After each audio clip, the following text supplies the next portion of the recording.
एक बार राष्ट्रपिता से पूछा गया कि स्कूली शिक्षा में वो कौन सा विषय है जिसे आप अनिवार्य रूप से पढ़ाना चाहेंगे। उन्होंने कहा निसंदेह संगीत। यह साबित करता है कि राष्ट्रपिता महात्मा गांधी को संगीत से कितना लगाव था। और अब मैं आमंत्रित कर रहा हूं जयपुर महानगर टाइम्स के प्रधान संपादक श्री गोपाल शर्मा जी को कि आप पधारें और स्वागत भाषण प्रस्तुत करें। श्री गोपाल शर्मा।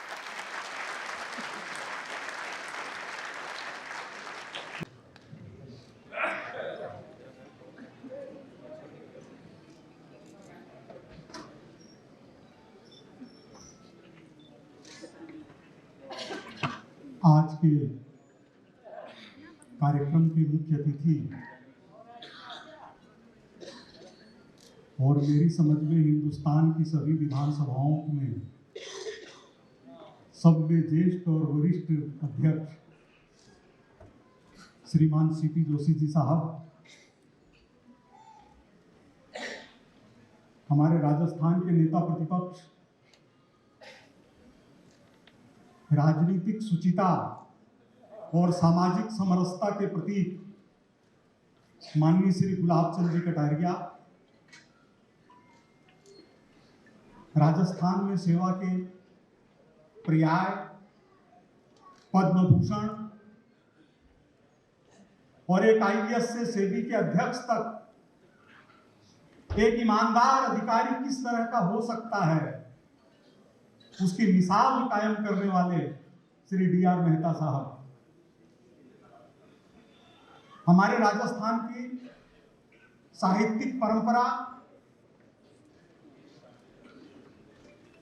जो सैकड़ों वर्षों से उल्लिखित चली आ रही है, उसके पुरोधा, उसके प्रतीक केवल लेखन में नहीं बल्कि जिनकी रोम रोम में सादगी, सरलता, विद्वता का निवास है, ऐसे डॉक्टर नंद किशोर जी आचार्य। और इन सबसे पहले हमारे बीच में जो स्वतंत्रता सेनानी बैठे हैं, जिनके कारण हम स्वतंत्रता की सांस ले रहे हैं, आजादी की सांस ले रहे हैं, आप लोगों को जान करके गौरव होगा कि राजस्थान में 30 स्वतंत्रता सेनानी हैं, उनमें लगभग 25 स्वतंत्रता सेनानी जिनमें न्यूनतम उम्र 95 वर्ष है और अधिकतम उम्र 105 वर्ष है।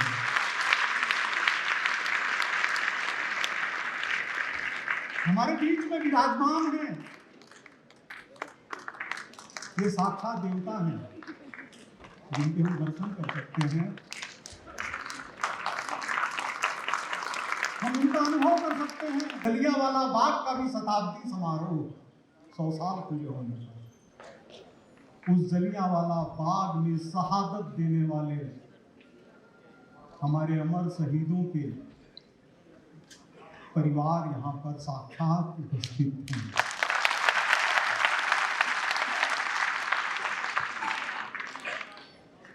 अप्रैल 1919 को वो घटना घटी थी।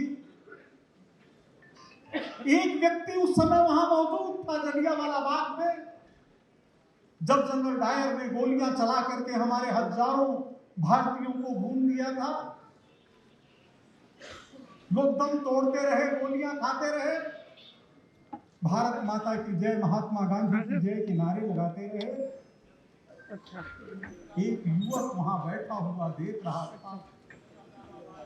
उस युवक ने 21 साल तक इस बात की तपस्या की कि मैं बदला लूंगा, मैं जलियांवाला बाग के कांड का बदला लूंगा। और उन्होंने लंदन में जाकर 21 साल बाद 13 मार्च 1940 को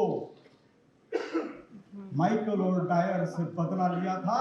ऐसे हमारे अमर शहीद ऊधम सिंह जी के परिजन हमारे बीच में मौजूद हैं।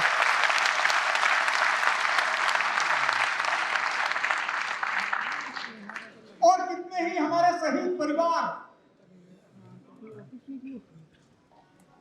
जिनका नाम जयपुर के कैप्टन अमित भारद्वाज जी से शुरू होता है, उनके पिताजी से लेकर अमर शहीद भगत सिंह के साथ लाहौर षड्यंत्र केस के अंदर काला पानी की सजा पाने वाले महावीर सिंह जी के परिजन तक यहां पर मौजूद है। जयपुर के इतिहास की अद्भुत घटना है।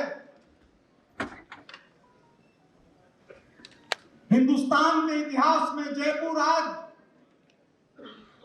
नया अध्याय लिख रहा है। आज यह बिरला सभागार एक मंदिर का रूप ले चुका है और आप सभी कुर्सियों पर बैठे हुए लोग व्यासपीठ पर बैठे हुए लोगों की तरह मौजूद हैं और यहाँ बहने वाली हवाएं राष्ट्रभक्ति का संदेश दे रही हैं।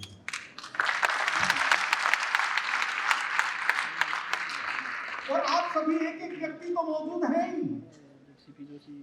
आपके ऊपर पूरा भरा हुआ है और वो किन लोगों से भरा हुआ है, किन नौजवानों से भरा हुआ है कि शान आन और बान है।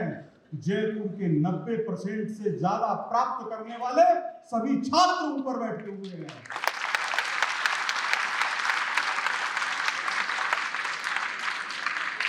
और मैं विशेष करके प्रवीण चंद्र जी छाबड़ा का उल्लेख करूंगा, जो आजादी के बाद से अब तक की पत्रकारिता देख रहे हैं, अब तक का इतिहास देख रहे हैं और आप सभी बहनों, भाइयों, बुजुर्गों, साथियों, बच्चों, आपसे केवल इतना ही निवेदन है कि अपना मोबाइल साइलेंट रखिएगा और यह अविस्मरणीय दिन महात्मा गांधी की 150वीं वर्षगांठ हमारे जीवन में नहीं आने वाली है। जलियांवाला बाग के शहादत के 100 साल नहीं पूरे होंगे, हम उसके साक्षी बनने जा रहे हैं। आपके सामने अभी आपने थोड़ी देर पहले महानगर टाइम्स की एक 10 मिनट की छोटी सी डॉक्यूमेंट्री देखी है। ठीक 22 साल पहले, 22 साल 2 महीने 7 दिन 7 घंटे यहीं पर महानगर टाइम्स का इसी जगह पर लोकार्पण हुआ था और उसमें पीए संगमा जी, माननीय श्री भैरव सिंह जी शेखावत, श्री अशोक गहलोत जी, प्रभाष जोशी जी उपस्थित थे। ठीक 22 साल बाद इसके बीच में अनेक कार्यक्रम होते रहे हैं। जसवंत सिंह जी जब रक्षा मंत्री थे, यहां आए थे महानगर टाइम्स के कार्यक्रम में और उन्होंने कहा था कि भारत में सिर्फ जयपुर है जो कारगिल के सभी 73 शहीद परिवारों को एक साथ एक मंच पर बैठाकर हमको सम्मानित करने का मौका दे रहा है। और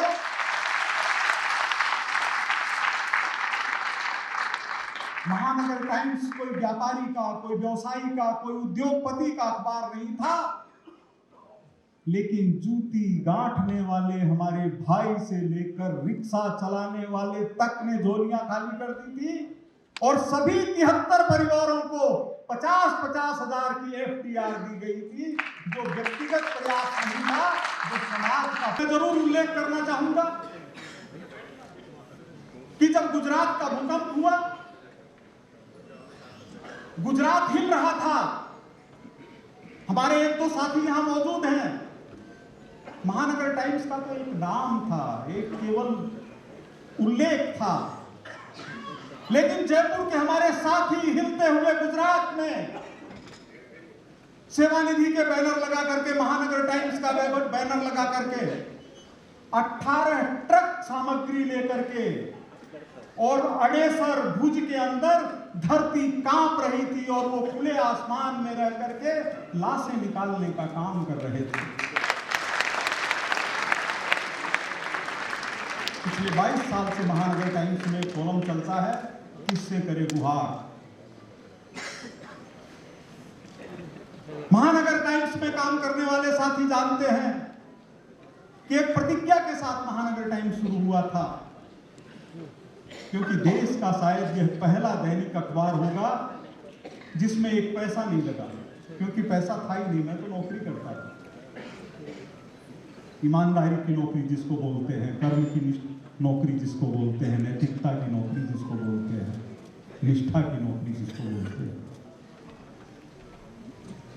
इसके बावजूद हम लोगों ने यह प्रतिज्ञा की, जिसको आज तक ये कायम किया हुआ है कि अखबार चले या न चले, बंद हो जाए या न हो, लेकिन आया हुआ कोई गरीब, कोई शोषित, कोई पीड़ित अपने दरवाजे से बाहर लौटता है खाली हाथ, तो हमारा अखबार चलाना धिक्कार है, धिक्कार है, धिक्कार है। जयपुर के बहुत से गणमान्य नागरिक यहां पर बैठे हुए हैं, वो जानते हैं कि अखबार कम पेज का हो सकता है, इसकी छपाई में कमी हो सकती है, कोई खबर छूट सकती है, लेकिन इसके ऊपर कीट पत्रकारिता का दाग नहीं लग सकता। कभी कोई ये नहीं कह सकता कि किसी भी सरकार के सामने, किसी भी मंत्री के सामने, किसी भी नेता के सामने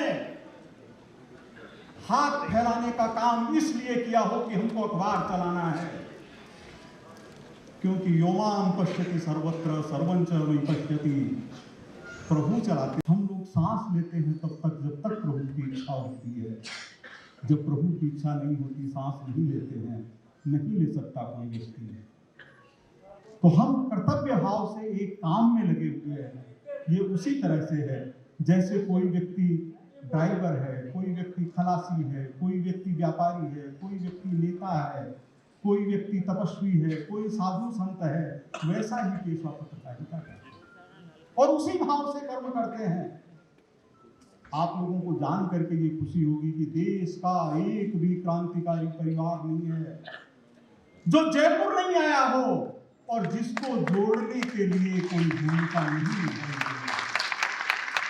कभी भगत सिंह का परिवार आता है, कभी सुखदेव का, कभी राजगुरु का, कभी लक्ष्मीबाई का, कभी तात्या टोपे के, कभी राम प्रसाद बिस्मिल, कभी रोशन सिंह आते हैं तो इतनी खुशी होती है। अशफाक के भतीजे तो कभी भी चले आते हैं, उनसे कोई विचारधारा का संबंध नहीं है, लेकिन एक विचार का संबंध है कि यह देश हमारा है और देश से बड़ी मानवता है।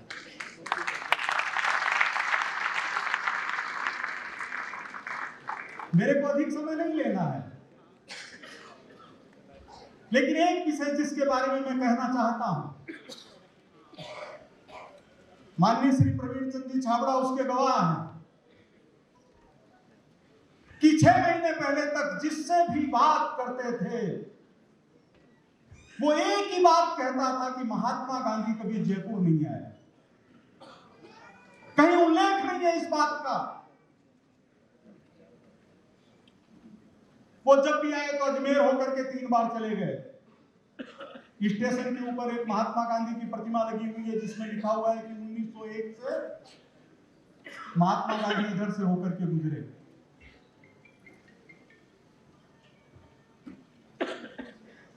उनकी जो जीवनी है, आत्मकथा है सत्य के प्रयोग, उसमें जिक्र मिलता है कि कलकत्ता से वो चले और एक एक रात एक एक दिन रुकते हुए राजकोट गए। उसमें एक दिन जयपुर आने का उल्लेख मिलता है। फिर सवाल उठा कि जयपुर तो आए क्योंकि वो तो सत्य के प्रयोग है, महात्मा गांधी जी ने लिख दिया तो लिख दिया। तो फिर एक 4 मार्च 1902 का पत्र मिला। वो पत्र गोपाल कृष्ण गोखले को खुद महात्मा गांधी जी ने लिखा और उसमें उन्होंने लिखा कि जयपुर मुझे कैसा लगा। ने गोपाल कृष्ण गोखले जी को पत्र में लिखा, जयपुर अद्भुत जगह है, कलकत्ते के म्यूजियम से अल्बर्ट म्यूजियम की इमारत बहुत ज्यादा अच्छी है और उसका कला विभाग स्वतः अध्ययन की चीज है। ऐसा मालूम होता है कि जयपुर की चित्रकला अपने योग्य बंगाली अधीक्षक के अधीन खूब फल फूल रही है। यानी महात्मा गांधी का जयपुर आना, महात्मा गांधी ने गोपाल और प्रश्न था कि महात्मा गांधी आए कब। तो गांधी जी की गुजराती की एक डायरी मिली दैनंदिनी, उसमें लिखा कि 24 अप्रैल 1902 को महात्मा गांधी जयपुर में उपस्थित थे। लेकिन महात्मा गांधी 1902 में 24 फरवरी को सिर्फ उपस्थित नहीं थे,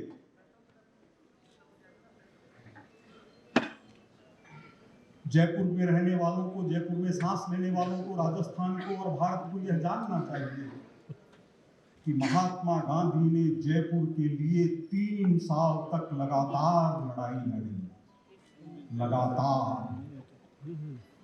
और किस तरह की लड़ाई लड़ी? ये जो पुस्तक लिखी गई है, इसमें केवल दिनांक का जो ब्यौरा है कि इस तारीख को ये किया, इस तारीख को ये किया, उससे 4 पेज भर गए छपाई के। कम से कम 1 दर्जन उन्होंने आर्टिकल हरिजन के अंदर लिखे जयपुर के ऊपर। कितने ही वक्तव्य दिए, वायसराय को लेटर दिए, जयपुर के ब्रिटिश प्रधानमंत्री से पत्र व्यवहार किया। 3 साल तक उन्होंने लड़ाई लड़ी। 19 अप्रैल 1938 से लेकर के 1940 तक।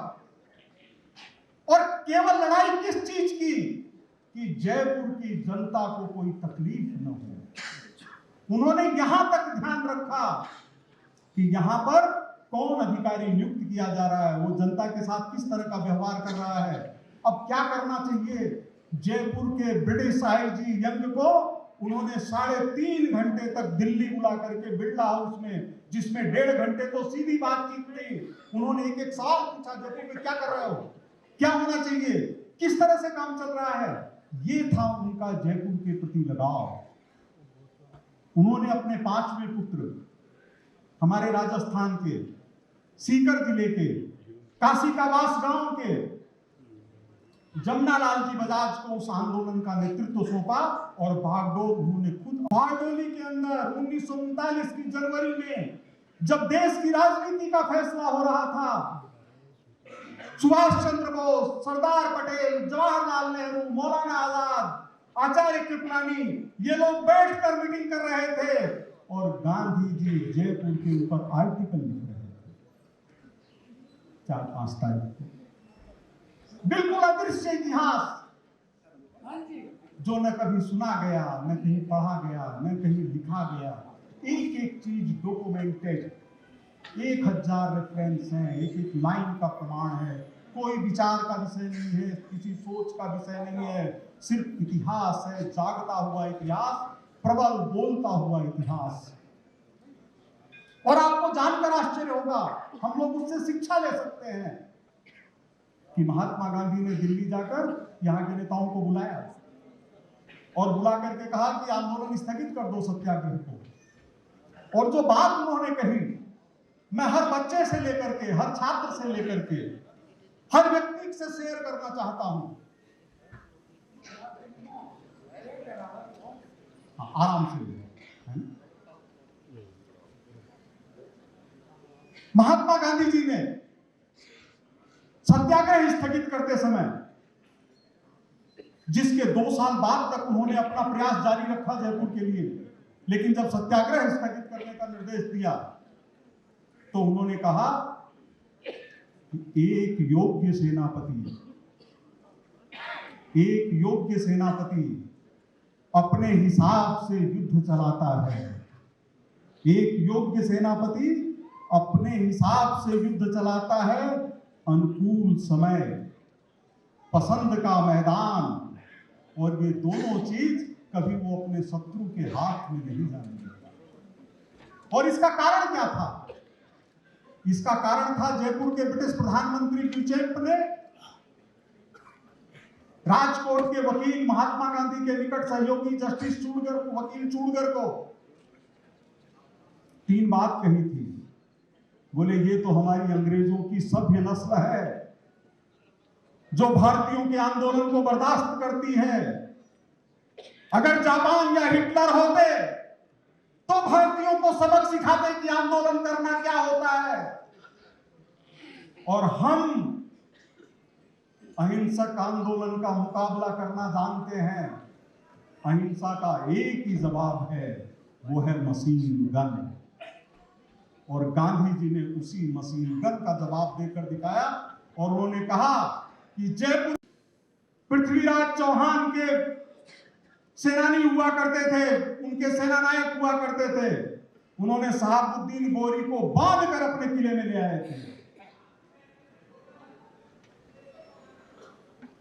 हम लोगों को ये जानना चाहिए कि हम लोग ये तो सुनते आते हैं 2 मिनट पहले कि महाराणा प्रताप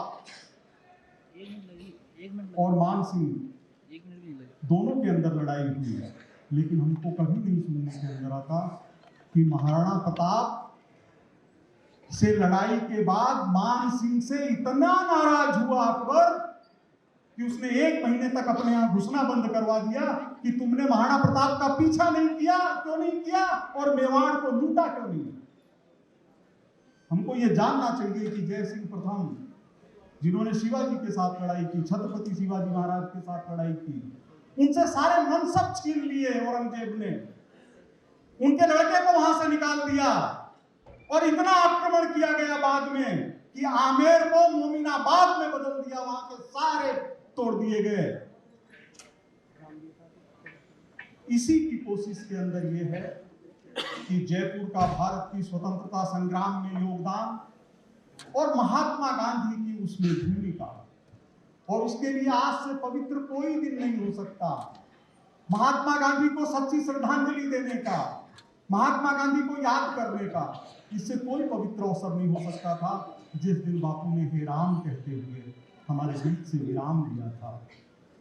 हम उनको सच्ची श्रद्धांजलि देने के लिए आज यहाँ इकट्ठे हुए हैं और उनकी सच्ची श्रद्धांजलि के प्रतीक हैं हमारे बीच में स्वतंत्रता सेनानी जलियांवाला के सभी परिवार, शहीद उधम सिंह जी का परिवार। मैंने बहुत ज़्यादा समय लिया, इतना मुझे बोलना नहीं था, और आप सबको नमन करता हुआ अपना स्थान ग्रहण करता हूँ। पुनः प्रार्थना करता हूँ कि मोबाइल में